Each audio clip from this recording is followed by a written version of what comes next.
Hi everyone, how's everyone doing? I can assure you that I was on time today, and we've done that intro once already, but my internet connection said that we didn't go live. So, and hopefully Sam will vouch for me on that. But we have, we're live now, which is good. So that's all that matters. How's everyone doing? Good to see you. Imi, well done for winning tonight. Good work. First in the comments, Imi, well done. I'm just gonna fill the comments with confusion when it comes to first place from now on. I don't know who wins. Imi was the winner today. Well done.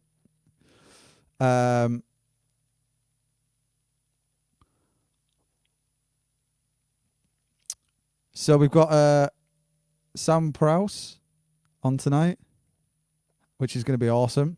Looking forward to that. We've already got people saying, "Where's Sam?" He'll be on in about 5 minutes or so. So I watched the Dunwell stream, and that was absolutely incredible what the fans did for their 50th birthday. 50 streams in a row. That's insane, isn't it, when you think about it? I did say Craig earlier, but I'm going to say you now, Amy. Maybe even Michael. Michael, well done for winning.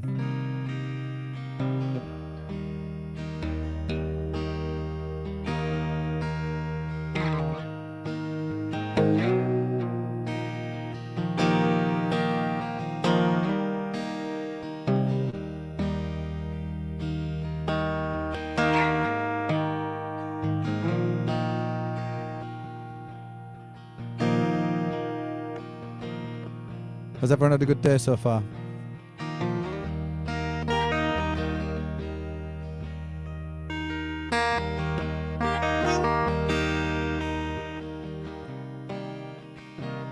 Well, actually, Imi, I think you'll find I can.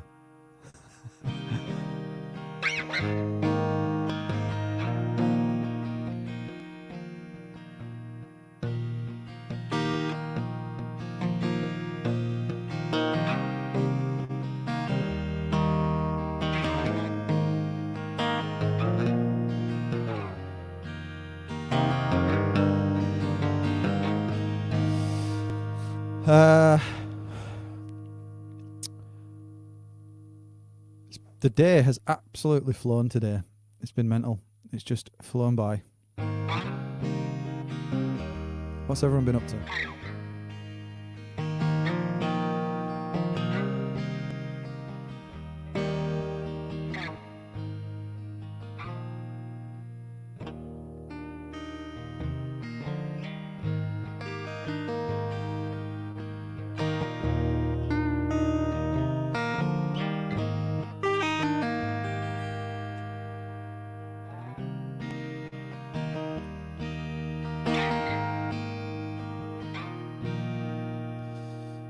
And if your heart's in the right place, then your time is now.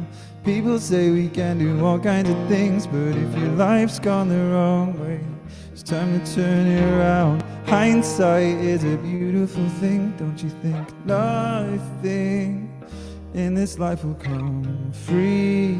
You get out what you put in. Something's got to give. Do you remember when you were young? Did you think that you'd be something more? 'Cause you know that I did. We are so strong. We are still holding on. You remember when you were young? Did you think that you'd be something more? 'Cause you know that I did. So strong. We are still holding on.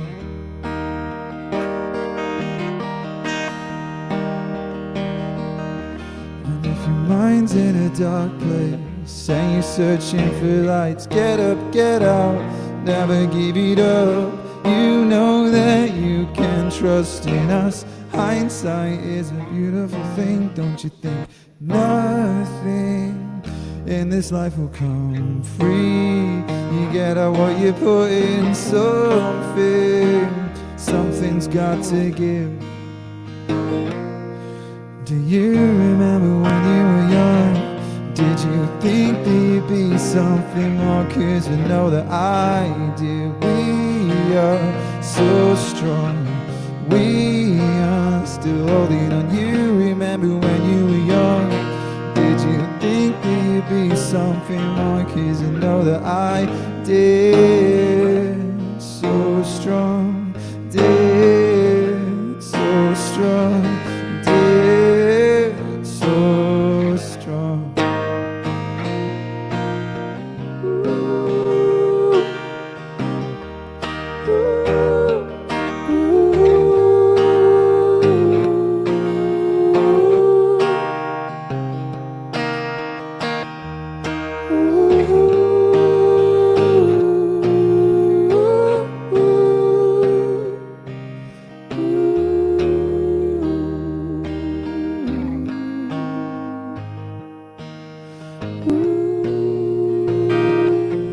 Do you remember when you were young? Did you think that you'd be something more? 'Cause I know that I did. So strong, did so strong, did so strong, did so strong. Do you remember when you were young?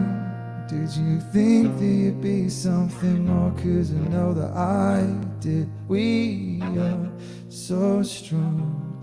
We are still holding on.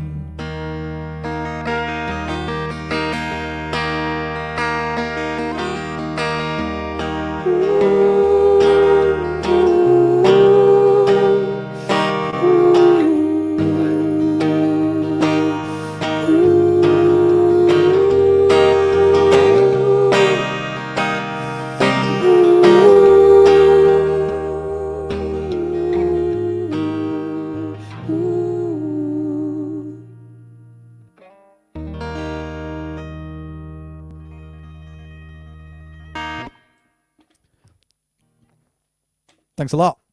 Cheers. That was a lot of fun. Enjoy playing that. Yeah, there's a few in tonight. Good.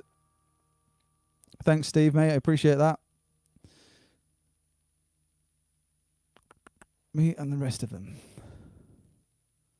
Dave just tried to call me. Does he not know I'm live? That just shows that he's not watching. My feelings. Ow. Let's stop that. Right, well, with that out of the way, I'm going to introduce you to tonight's guest. Are you ready, Sam? Are you ready? He is. He gave me the thumbs up. That's good. It's always good. Right, let's have a huge round of applause for Sam Prowse. Hey, Yo. man. Good to How's see it going? you. I'm good. Yeah, my other brother's calling me now. Do they not know I'm live? What's going on? Good to see you, mate. It's been really good catching up with you. And I obviously we spoke for a while during soundcheck and stuff, man. but it is really nice to catch up with you, man. And it's good to see you doing well.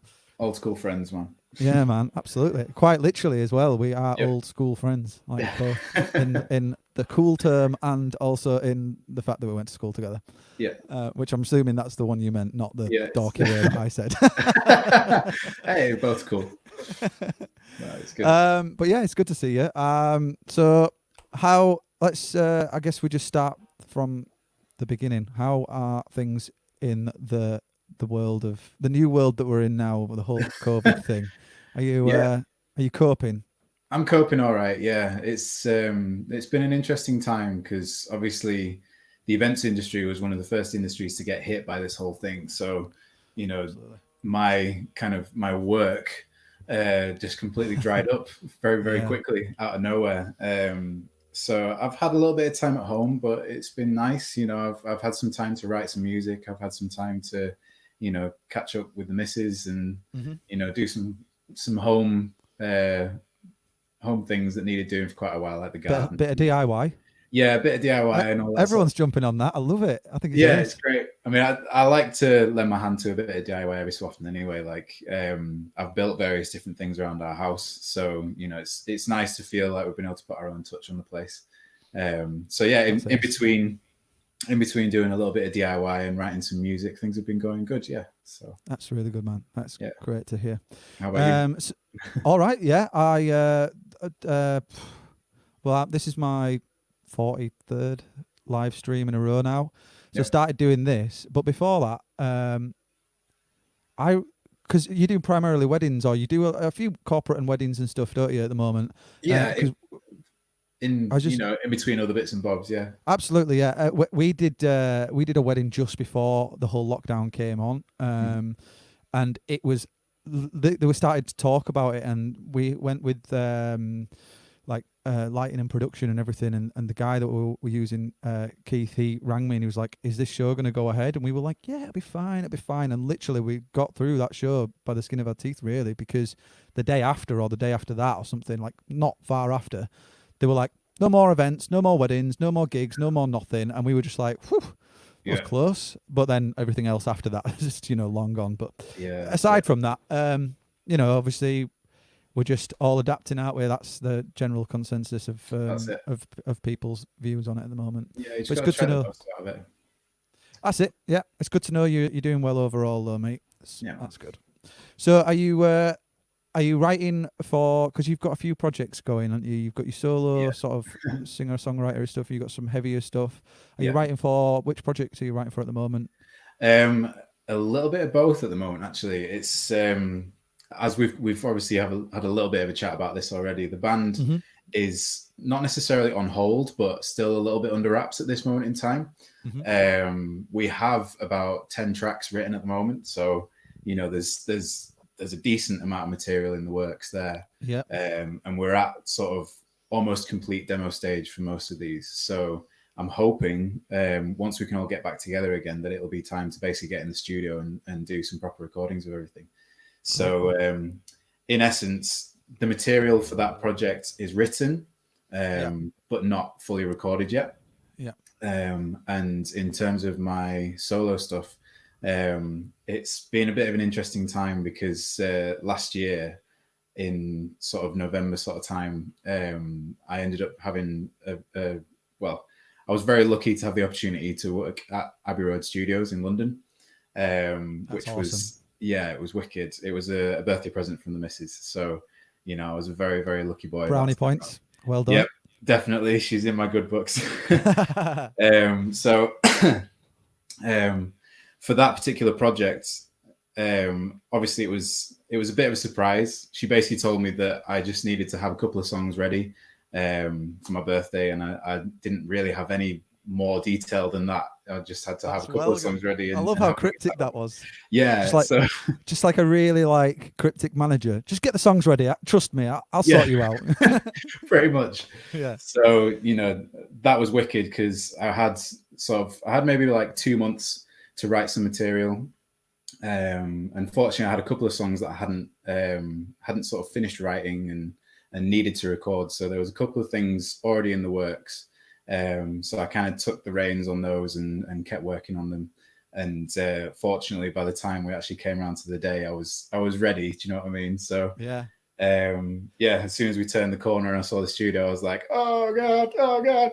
But you know, you kind of, I don't know, as you'll know, as a musician, when you start on a project, it's always a little bit nerve-wracking, but once you get into a bit of a flow, you know, things start happening and it's, you know, you get comfortable, and then the engineer's like, oh, who's this guy, you know? And then you play, and then he's like, oh my god, he's so good. And then he's like, I'm not worthy. I'd love it to be that way. But oh man, honestly, like I was just thinking to myself then, you're in a good stage, especially with the heavier stuff that you've demoed. Mm-hmm. For you to have that, like 10 songs, or you know, however many you have, you might be sat on a few others that are not quite in demo form, but to have that much material that's that complex as well, demoed and ready to start working on, you're like a lot further on than you probably think you are. Like that's a good catalog, you know, like a good place to be. And then when I think about like the writing process for you anyways as a whole, like it ain't just a simple. I'm going to play 4 chords and sing a nice melody over it. No. You're like, I mean, I don't want to like ham you up too much or anything, but there's a lot goes into like the writing style as well. So I just wouldn't even know where to start, like when it comes to Yeah, that I kind of mean, thing. in terms of metal, and sort of rock guitar and all that sort of stuff, a lot of people root back to power chords and drop D tunings and stuff because it makes life a little bit easier. But I mean, I'm writing for pretty much the whole band in that scenario. So I mean, all the guys kind of look to me for a little bit of leadership anyway. So Yeah. I come to the plate with a load of material, and then we go from there. If there's things that the guys don't really like or they think could be changed, then we'll work together on it. I might come to the table with maybe 2 minutes worth of material that I came up with in one day. Yeah. And then, they'll kind of give me a bit of guidance towards where it needs to go or it could go. And, next time we come to practice, I've probably got the rest of the song written. So for that kind of stuff, it can be quite speedy. But in terms of my acoustic material, it can take a very, very long time to write that stuff. Would you say that's because you haven't got almost the element of someone to just press go? Like when you take a snippet to somebody else in your other band, then they kind of go, that's really good, run with that. A little bit more of this, and maybe why don't you go this way? And it gives you that sense of direction. Yeah. And then when you're doing your solo stuff, you kind of maybe think about it. I wouldn't want to go as far as to say it, but overthink it. But you haven't got that. You haven't got that other element of somebody stepping in and saying, "Wow, that's a great idea. Keep going with that." Up to a point, yeah. I mean, I kind of for my first EP, Broad Mellow, which there's 7 tracks on that EP, and I had written maybe 1 or 2 of them during sixth form at school. So when I was like maybe 18, 19 years old. But I kind of already knew that when it came around to my final year, that I would probably end up recording some music for, my major project. Yeah. And so during the course of my uni years, I ended up writing a lot of material. Yeah. And my brother, Mike, who unfortunately came back from a bit of a messy divorce from Canada, he was there for me as a kind of a writing partner. Yeah. Which was really cool because we could kind of bounce ideas off one another. He needed something to kind of occupy his mind. So I ended up teaching him how to play guitar. And in kind of, I guess, the way that I play guitar, I wasn't teaching him a standard C chord or, to use a plectrum even. He much preferred playing with his fingers. Yeah. And he took a lot of inspiration from me using open tunings. So, which can be a whole totally different ball game in its own right. It can be either extremely easy for you, or it can be the opposite spectrum. It can be so complex because you throw out anything you know about the guitar because your notes are all over the place, exactly. When it comes to different tuning. Very but much. Like there are kind of your go-to kind of open tunings where it sounds lovely when you just don't play anything and you just play the open chord. Yeah. But then it's where do you go from there, and then how do you make the song interesting? How do you tell the story? That's what makes it more complex. More complex. And I think you do a really great job of that. Thanks, man. It's one thing that I quite like to do is find a major tuning, but then write a song that's in a minor key, because that kind of challenges you to not just play like a straight bar across all the strings for every chord. You're pushing yourself to find melodies where it kind of pushes you to just find things that you wouldn't have necessarily looked for before. So that's kind of a cool thing with it. But like you say, it can be a bit of a step back sometimes. Like on Broadmill on my first EP, I used 5 different tunings on that EP. 3 songs are in the same tuning, but then 4 of the other ones each have their own individual tuning. So that alone is a challenge playing live, because I have to have like a 3 to 5 minute segue in between each track whilst I try and get the guitar in tune. But yeah, definitely, it's a challenge, but I like that challenge, and I find it far more interesting than just playing standard chords in standard tunings. So that's cool. And are you going to be playing anything off that first EP, or is it the newer stuff? It's Sorry, excuse my okay. lack of knowledge. Is it the Abbey Road one? Is that the latest? That is the EP? latest one, yeah. So And my first EP was Broadmeadow, which was Right. released 2012, and then I released a second.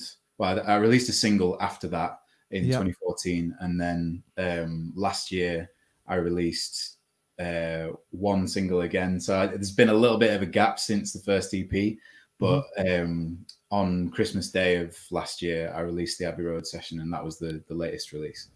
So what are you playing tonight for us? Are you going to be playing a mix of covers, originals? Are you going to be playing stuff off the Abbey Road, off the I'll be first doing stuff? Or? There's 2 tracks on the Abbey Road session.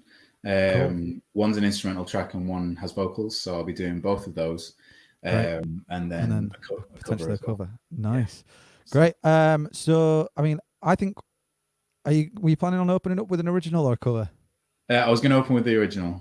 Great. I think we'll jump right into into one of your songs, man. If you're about ready, yeah. I don't know if you've got need a bit of time to tune up after all that talking about. No, I'm already tuned. I'm good. We're ready. Nice. So this man. tuning is a D major tuning. So by itself, it plays a chord which is wicked. But yeah, that's always good to kind of mess about with it a little bit during the track. Don't forget to kick that pedal and the reverbs and whatnot. Yeah, got it. Sweet. And take it away, dude. I'll pass you over. Have a good one. Amazing. Thanks, man.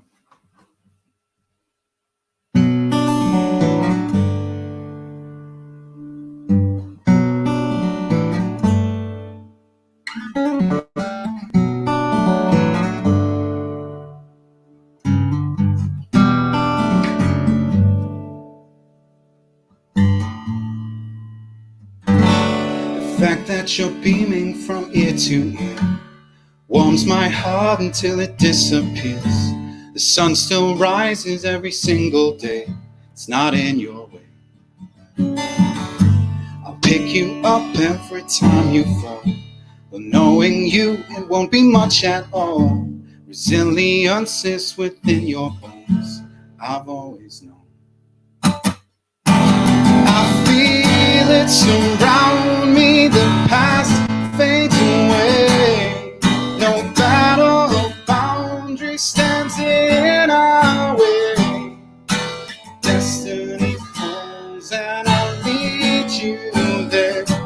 I'll be right behind you, step by step.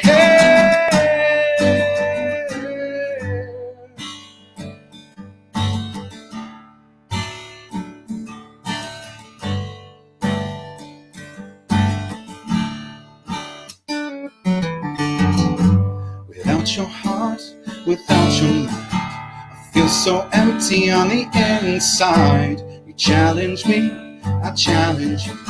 That's what we do. And close your eyes and hear me sing. Believe my words, this is a reckoning. 'Cause in my heart and in my soul, you make me whole. I feel it surround me. The past fades away. No battle or boundary stands in our way. Destiny calls and I'll lead you there. I'll be right behind you, step by step.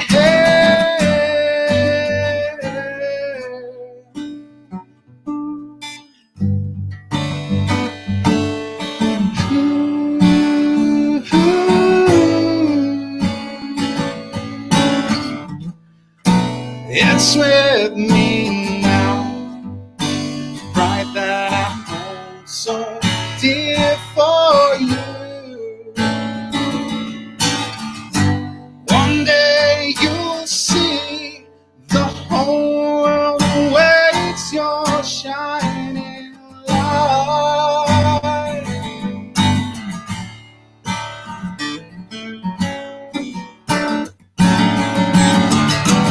I feel it surround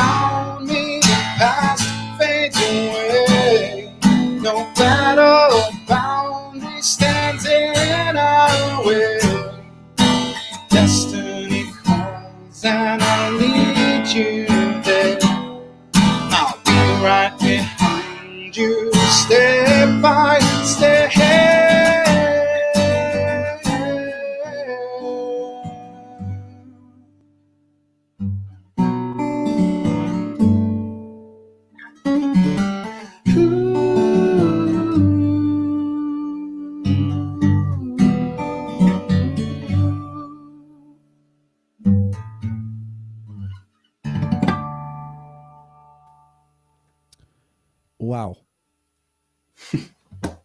Thanks, man. Well done, mate. Cheers. That was awesome. Great work. Fluffed it a couple of times, but nothing happened. Nope, no one even noticed, mate. That was great. Well done. No, the thing is you can be your own worst critic, can't you? I think Totally. when for people sat watching, they're just like, "Oh my god, he's so dreamy." They're not, you know what I mean? They're just loving it. They're just enjoying it. So that's all that matters. That's the aim, anyway. Yeah, man, absolutely. So where would you say you take your influence? Because you have such an eclectic taste of music. Like, what got you to do that? Like, why that? Yeah, well, I mean, it's funny because that's actually quite a sort of a, I guess you could call it a commercial sort of song for me. Because a lot of my fingerstyle stuff is non-commercial. You know, it's a bit of a niche market as fingerstyle. So, you know, you have to be maybe a little bit of a muso and probably a bit of a guitar freak to really get into the intricacies of what I'm playing. But yeah, for stuff like that, I mean, going back to when I was younger, probably my dad was really into Simon and Garfunkel and George Harrison and, you know, those sorts of like folky guitarists, Joni Mitchell, Janis Joplin, all that sort of stuff that in the heyday of like the sort of the 60s and the 70s was everything that people wanted. And so, yeah, there's a bit of like a folky background, I guess, to my music, especially the song stuff anyway. So, but I mean, the altered tunings, that's something that came in when it was, you know, sort of later in my school years, after I'd been playing guitar for maybe like 6 or 7 years and I'd got the rudiments down. You know, I knew what I was doing with regular guitar. I could play, you know, up to grade 7, grade 8 sort of pieces, and I just needed something else, something different. And altered tunings was what kind of opened that part of it for me. Andy McKee being a key player in that side of things as well. I don't know if you know Andy McKee. Do you know Andy McKee? I don't, if I'm honest. So he's from Kansas, in the US, and he's kind of, I wouldn't call him the pioneer, but he kind of brought fingerstyle to the masses when he put a video of his song Drifting on YouTube. Right. It just exploded out of nowhere, and that was kind of my first sort of real introduction to fingerstyle guitar. I was amazed by the kind of stuff that he was playing, because there's a lot of overhand techniques. The tuning that he uses for that track is dadgad, so D-A-D-G-A-D, and he does a lot of this kind of let me try and do it now. So all this kind of like taps on the neck and stuff, but like tapping with the right hand and overhand chords and stuff. And this is something which has kind of come into some of my later tracks, because when I first started fingerstyle, it was more just, you know, well, playing with my fingers and just plucking notes. So like one of my first tracks that I wrote, it's called A Feeling Beyond Happiness, and the intro just kind of goes, oh, sorry, that's too bad. So, but it's more that sort of stuff. Like, lots of hammer-ons. Like, it's still your traditional style of guitar playing, but with open tunings, that kind of thing. So so it's, you're almost, because sometimes you can play like the things that you've learned through guitar in you know, standard tuning. You can then try implement those rules on open tuning, and then it opens a whole new door and it makes a whole new sound. Like, it's not so it's not completely, it's not a complete blank canvas, is it? It's not like, oh crap, I've got to learn this whole thing again. No. It is a minefield, don't get me wrong, but and I'm not trying to take it away from how complicated and how complex it can be, but the rules are there or thereabouts the same. It's just where you go with it. Like, as I was saying to you before, you can take it in all kinds of different directions. Exactly. Once you've got kind of the basic chord shapes down, you know,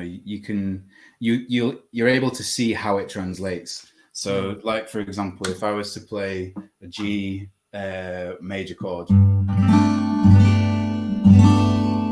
so your chord shape is completely different Yeah. because of it being in dadgad. But if Yeah. you were to play a minor chord, like so a G major in a standard tuning looks like this. If you were to play the minor version, you just take off your middle finger. Yeah. And then you're playing a minor chord. Whereas in dadgad, you're using a completely different chord shape, and you actually drop your index finger one fret to be able to play the minor chord. So you're Sounds right. like you're kicking it a tenacious D. Yeah. So you're right. The same basic principles apply.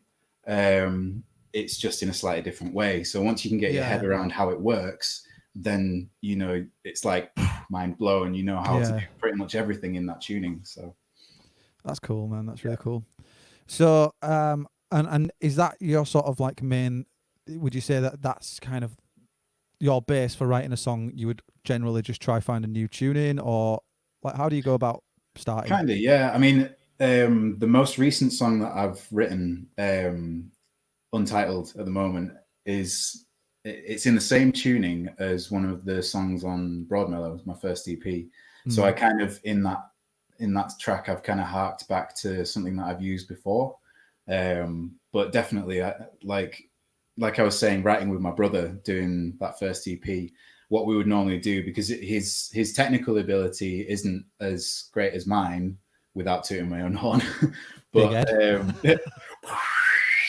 but at the same time, like he has a bit of a musical background. Like he used to play double bass in school, and he played a little bit of piano and stuff as well. So his understanding of music is there, and so he could hear if a note was right or wrong. But because of the way that he is, he likes to kind of push the boundaries of it as well. So he would basically grab his guitar, which is a classical guitar, so nylon strings, which have a lot more flexibility in the notes that you can get to with them, which some people might find surprising.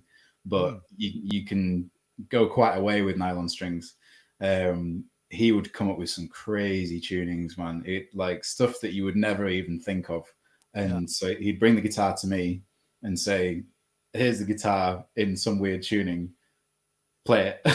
Just like play some song, write something in this tuning. And so I'd be like, I'd have to spend the next like half an hour trying to figure out where all the notes what are works and what doesn't. What works and what doesn't. And sometimes I'd have to change a string here and there to make life a little bit easier. If there's a huge interval between a couple of strings, then rein it in a little bit to make it easier so that you can actually play a proper chord shape. So my brother was instrumental in excuse the pun.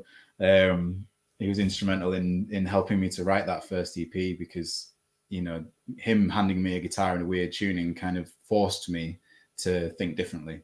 Absolutely. So I kind of use that same technique nowadays. I'll either go back to a tuning that I didn't really use to its fullest degree, or I'll take a tuning that I already know and maybe change one or two strings just to kind of give it a fresher sound. It might it might introduce a semitone interval somewhere, or a major seventh or something. What I used to do is if I wrote a song in a funny tuning, I used to have to try write at least another one or two songs next to it. So then when it came to actually putting it in a set somewhere, I'm not changing every song. I'd have like at least a couple of songs where, or at least maybe changing a string or tuning a string up or down slightly isn't an issue. But when you've got to retune the whole guitar mid-set, that's quite a high pressure thing to do, Or I mean, obviously that's when you have multiple guitars, but there are only so many guitars on stage and whatever. But that's what I used to do. If I wrote a song in a funny tuning, I'd be like, right, okay, I'm going to try write another song in that tuning, maybe just put a capo on, and that'll change the key slightly and whatever else. Anyways, so there was a question from Michael Cope saying, who would you have loved to have jammed with at Abbey Road? At Abbey Road. I mean, I guess a lot of people would have gone for the Beatles. And don't get me wrong, that would have been really, really cool. But I mean, there's so many musicians, so many musicians that have so much history there, isn't there? I bet it was plastered all over the walls and everything. It was. It totally was. I mean, it's not just commercial music that gets recorded there. It's not just your pop artists and stuff. There's soundtracks that are recorded there as well. And one particular composer who I've always admired is Hans Zimmer, who did the soundtrack for Inception.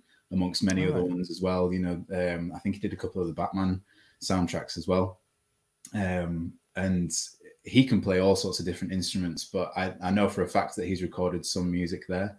That's well good. And that would be pretty cool. Like, I mean, he's kind of, just to kind of pick his brains more than anything else, because he's the sheer plethora of music that he's composed and the instrumentation that he's had to come up with as well is just incredible. So yeah, to have been able to pick his brains and maybe have a little jam over a few songs, because I know he's an amazing pianist as well. And I've always admired piano and guitar at the same time. There's an unreleased track that I recorded a long time ago with one of my friends called Dave.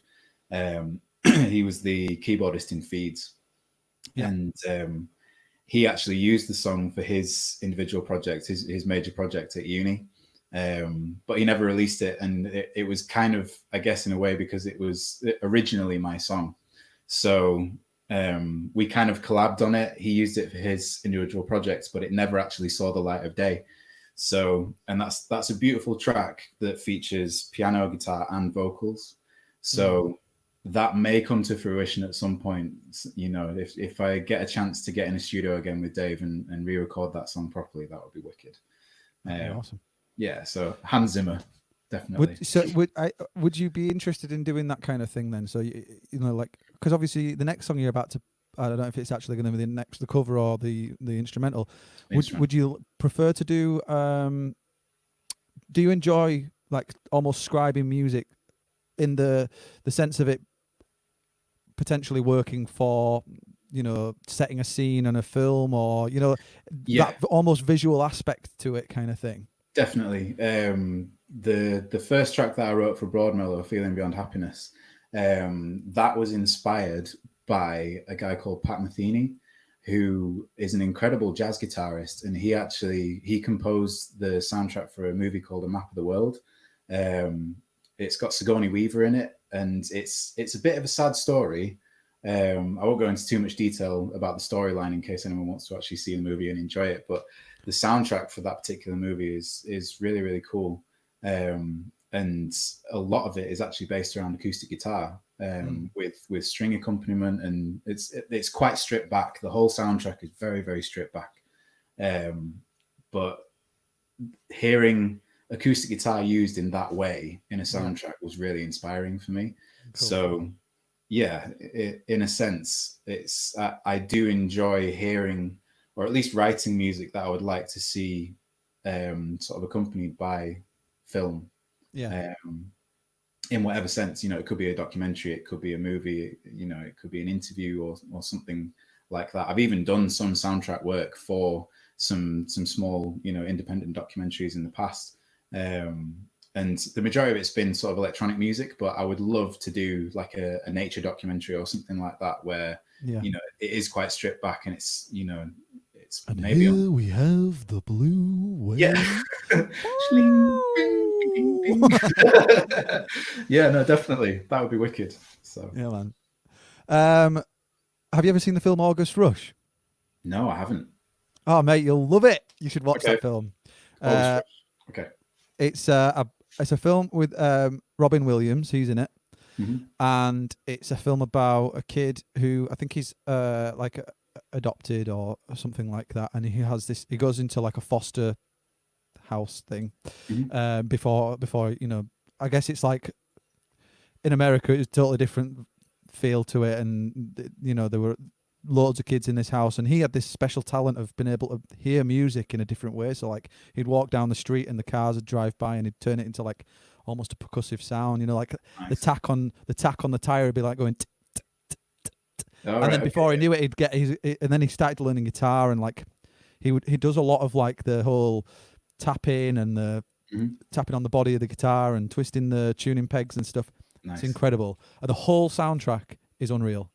Cool. You should August Rush. But I believe it is a kids' film, but it is really good. I'm all for kids' films, man. It's really it's really light-hearted. It's not you know, it's not. Don't go in there thinking I'm going to hear and see the most profound thing in the world. But if you go there with an open mind, then I guarantee you will thoroughly enjoy the soundtrack. It's really good film. I'll definitely check that out, man. Right, I think if you're ready for another song, then Yeah. I'd love to hear one from you. Is this going to be the original or cover? Did you say? This is going to be another original song. Which I is should instrumental or? I should have said the first track was called Step by Step. And is that's off the Abbey Road record? Yeah, that's the first track off the Abbey Road record. And that's available on Bandcamp, correct? It's available on Bandcamp. You can also get it on most of the streaming platforms. So it's on iTunes, it's on Apple Music. I think it's on Amazon Music as well. So you can maybe you could try before you buy. People could go listen to it on Spotify and Amazon and stuff. Have a quick listen, and then if they maybe want to contribute and support you and check you out on Bandcamp and just. I think lovely. Is there a donation something or it's only a I've put it up at like £2. But people can pay whatever they want. Some people have been really kind and paid way over the odds. Yourself included. So thank you very much, man. I do. No trouble, mate. Honestly, I listened to the first track and I thoroughly enjoyed it. So it's good to know that I could support you, mate. I really appreciate it. But I want obviously if people can go check you out, and obviously if it's on all the other platforms, it helps just to get streams and spins on your Spotify and Amazon and Traction and stuff like that. Totally. But at the same time, if they want to support you, then head over to the Bandcamp link on screen.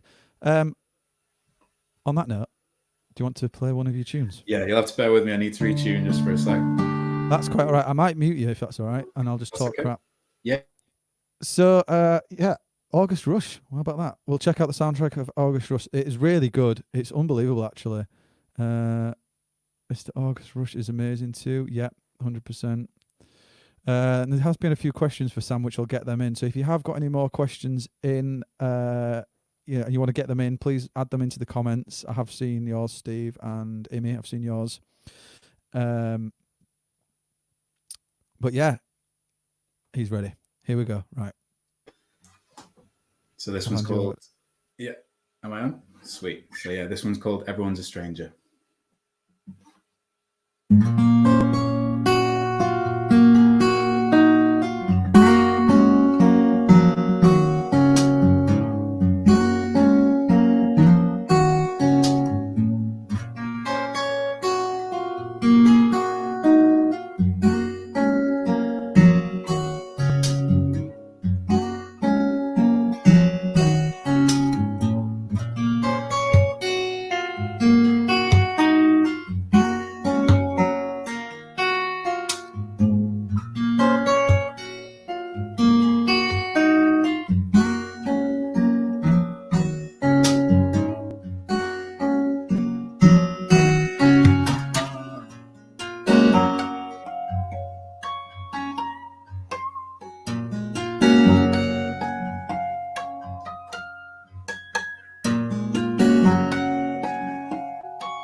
Mate, what are you doing?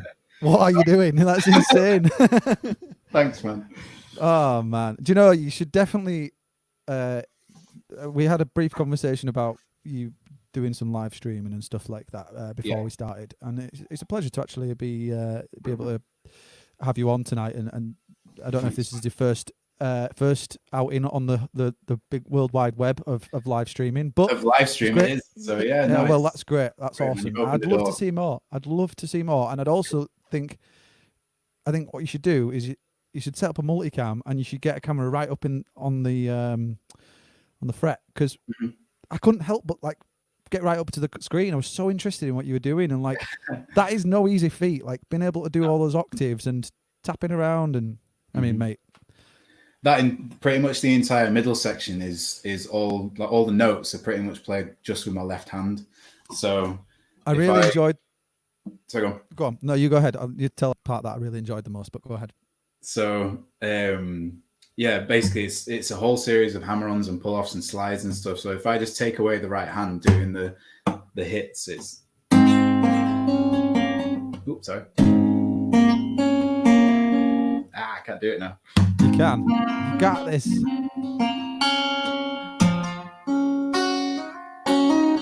That's mental. You know, it's all in the left hand, and then so go on.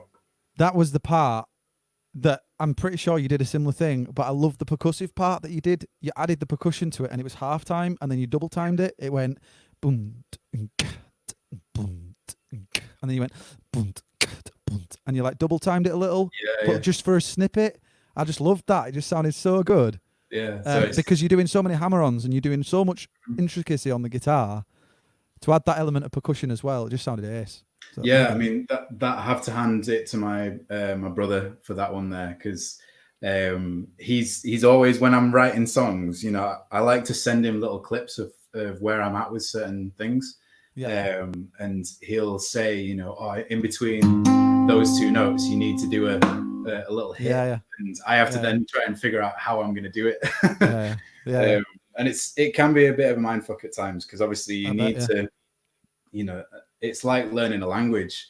It's like, you know, like Swahili, where they've got like the clicks and stuff in between the words.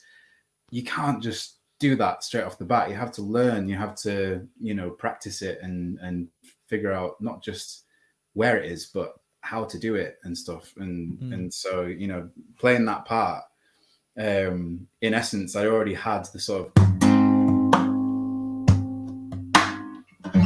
and all the chords were already there, but being able to do the hammer-ons and stuff in between.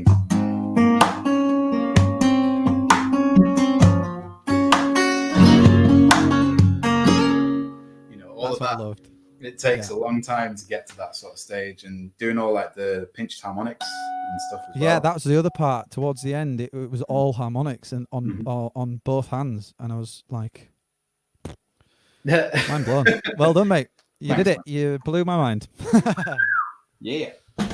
But yeah, I think that would be something I definitely enjoy tuning into. That it'd be definitely something that I'd want to see. You know, at the very least, even if you were to break it down and like, don't necessarily have to be you playing for an hour, 2 hours, whatever you decide you're going to do. You could literally strip back your songs and go, I do this because of this, and this is how I did that. I mean, maybe not teaching people, because no one's going to learn it in the short time that it's there, but just it'd be interesting to see the mechanics of it, really. You know, even that short introduction to it then was, for me, it was really interesting. Cool. Yeah, I mean, it's a funny thing, because a lot of people, when they start learning guitar, they learn other people's songs, and I was exactly the same. The first riff I ever learned was Smoke on the Water. The first song that I ever learned was Nothing Else Matters by Metallica. Do you know what I mean? It's stuff like that. It's everybody does that at the beginning, but like I said, when it came to sixth form and stuff, I wanted something else to tantalize me to continue playing guitar. And I pretty much at that point, I stopped learning other people's songs and started learning techniques. So for example, guitarists like Andy McKee, who I've already mentioned, and Eric Mongrain, who's a French Canadian guitarist, their songs are so intricate and they use so many different techniques that, my mind was just blown watching them, and trying to figure out how they did what they did became the new thing for me, rather than learning, Wonderwall or, Classic. whatever it is. I can't. Yeah, I watch these videos endlessly for hours on end, trying to figure out how to do these little techniques like pinch harmonics using just a single hand. The playing a standard harmonic, you can pluck with your right hand and place your finger over where the harmonic is, but using just one hand to do that is a whole different ballgame. Yeah, absolutely. Yeah. You pluck with your ring finger and you place your index finger over where the harmonic is, and only once you get that down, it's like the claw. You have to get your hand in like a rigid shape, and only have one finger that you can actually. That's my go-to shape for any chord. I just play shapes. Yeah. Yeah. This one's eagle. Yeah. And they was like, "No, Matt, you're playing a G." And I'm like, "Yeah, eagle." Yeah. Duh. So it's little things like that just fascinated me. So that's great. That's where I went after that. That's amazing, mate. Right. I don't want to cut you short, but I run over on this show every single night, and that's just becoming a common thing. So I'm trying to get better at it. But we have had a few questions, so let's get through some of the questions. Yeah, let's do it. And then we'll obviously get you playing your final song of the evening. Okay. So where the hell were the questions? This is cool. I've never had this before. People asking questions. There was one question. I can remember the question. I can't find the actual word for word. It was when it comes to performing live, do you ever get stage fright? And if so, how do you get over it? Stage fright is a bit of a funny one for me because I have played guitar for over 20 years now. And I've played to numerous crowds of different scales. I played a gig at a pub in Stalybridge to 3 people, 3 pissed up people who were having the time of their lives. But it's interesting to play that and then go to a festival and play to 8,000 people. Yeah. They're 2 completely polar opposites, but in both of those scenarios, I was totally fine. I find the one time when I truly have stage fright is when I'm playing in front of my family. Really? Because those are the people that, to me anyway, those are the people that judge you the most. Well, no, rephrase that. That my family are the people that I really want them to be proud of me, and I really want them to be, impressed by what I do, and I hold it very dear to myself that my mum loves my music, and a lot of my instrumental stuff, she's written her own lyrics to it. I haven't heard any of them, but I know for a fact that she's written lyrics to a lot of maybe another Abbey Road album. Yeah, you never know. You never know. So that'd be cool, man. Yeah, that's wicked. But no, in terms of stage fright, I would say just make sure that you practice enough so that you're comfortable enough with the song, so that when you play live, you're not having to think about it too much. Eliminate that element of uncertainty of whether you know the songs or not. Exactly. And then when you get up there, you can focus. If anything else happens, if there's a curveball thrown on stage, at least you know the songs. That's exactly. Because So go. No, you go ahead. It's one of them things. Like a lot of people, when they ask these sorts of questions, and the person that's answering the question says practice, you kind of go, oh, again. That's the only thing that I can do. But it's so true. Like at the peak of my performing times, I want there to be another peak. Don't get me wrong, but when I was performing regularly, I would be practicing maybe like an hour a day at the very least, to make sure that I knew how to play the tracks and I knew where I would slip up in certain places. Because when you're no longer worrying about those certain things, it comes naturally to you. And if you're really, really struggling with it, then maybe, play in front of a couple of friends, people that you trust, people that you can have a laugh with. And if you mess up, you don't feel like shit. Do you know what I mean? So I think just to sort of like round it off completely, because it makes total sense. And obviously there is, for me, the way I kind of see it is if something bad's gonna happen, you know, like I don't know, the PA system doesn't work, or your guitar string snaps, or the Mhm. cables don't work, or something like that, that can't be helped. But No. if you've spent the time learning your songs, then at least you know on your heart of heart that element is absolutely golden. Yeah, You know, exactly. anything else that happens is out your hands, and you can only make the best of that situation. Yeah. But it's you know, like you say, practice, practice, practice. Yeah. I find I'm playing more than ever these days now because of isolation. Like Yeah. before, I barely played, and I'd Yeah. only ever pick the guitar up when I played live. Yeah. My composing has been going up exponentially since That's good. lockdown, so it's good. That's really good, man. Right, let's get another question, and then I want to Yes, get your please. final song off you. Okay. Uh, do you ever play it in standard tuning? Yes, I do. It's rare, and to be honest, it's more often than not when I'm playing certain covers. I actually, weirdly enough, I like to adapt. I like to adapt other people's songs into non-standard tunings, Hmm.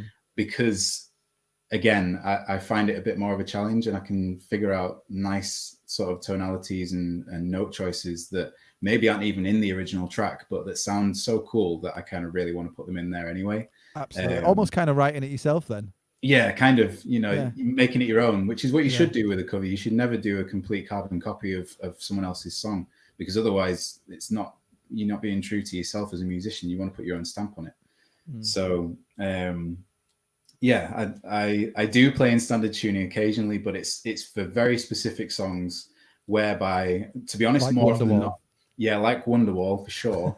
But no, it's usually for songs that have jazz chords in them, funnily enough, because jazz chords are just incredibly difficult to play in Yeah. non-standard tunings. So, you know, if there's like a sort of, you know, G9 at 11 or something like that, I don't know how to play that. Straight over my head, mate. Do you know what I mean, though? I don't know how to play that in a non-standard tuning. Yeah, yeah. But I do have an idea of how to play that in standard tuning.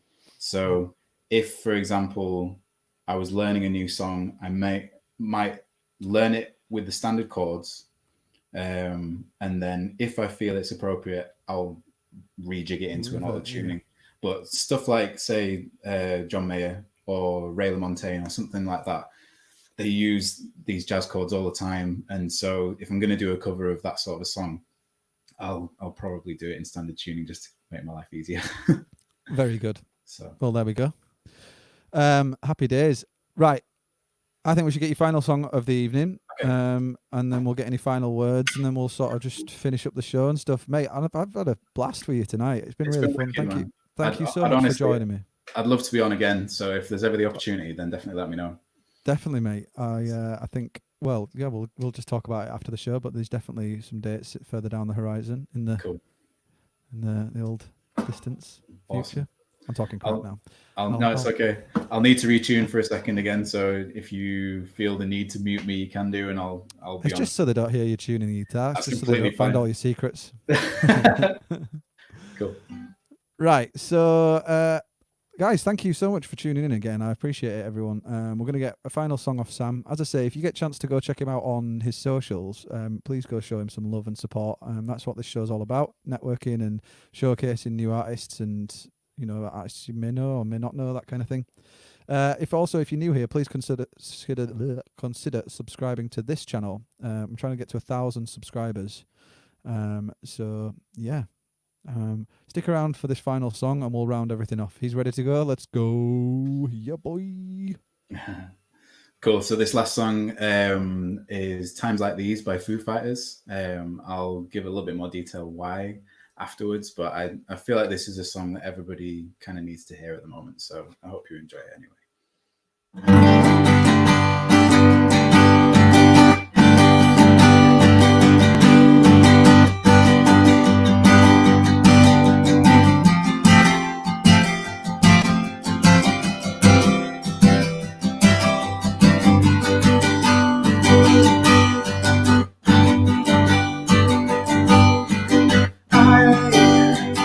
I'm one way motorway.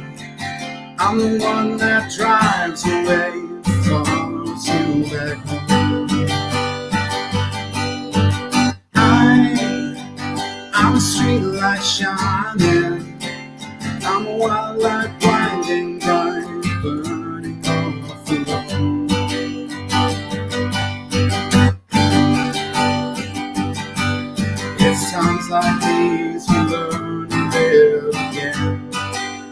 times like these we give and give again. It's times like these we learn to love again. It's times like these, time and time again.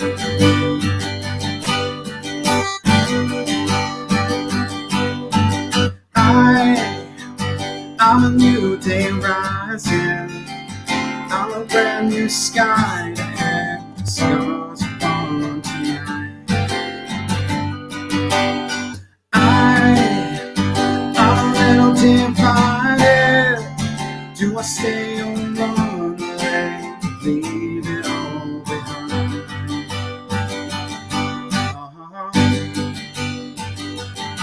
It's times like these we learn to live again. It's times like these it's live and give again. It's times like these we learn to love again. It's times like these, time and time again.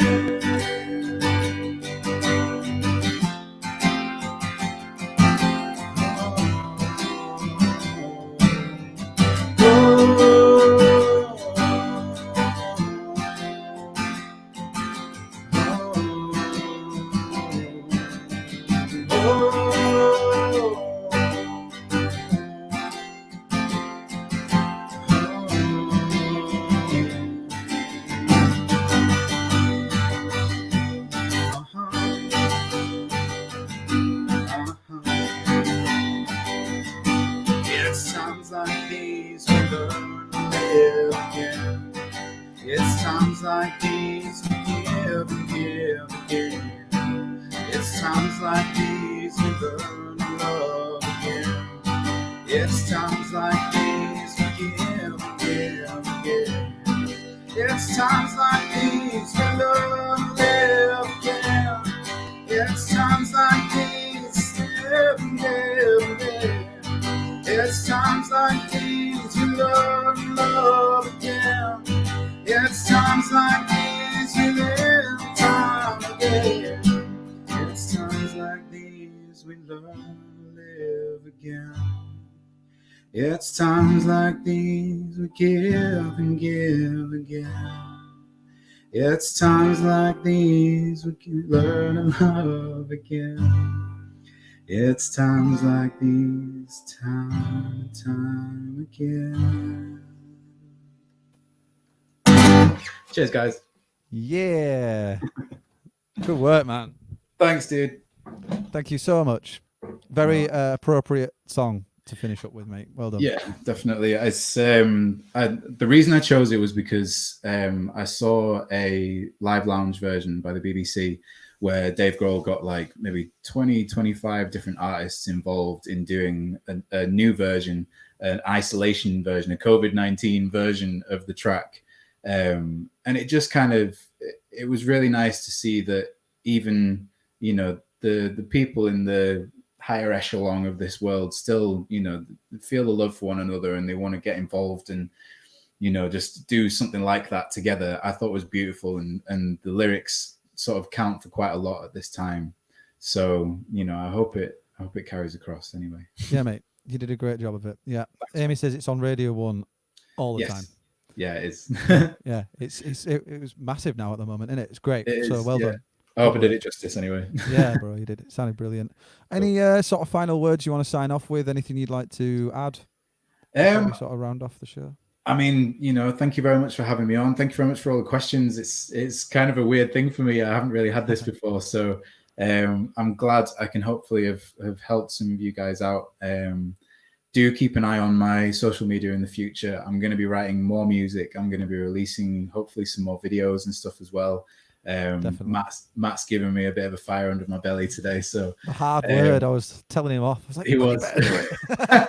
So yeah, keep an eye on the social. Keep an eye on the socials. Definitely. If anybody wants to get in contact, feel free to as well. You can send me messages on Instagram.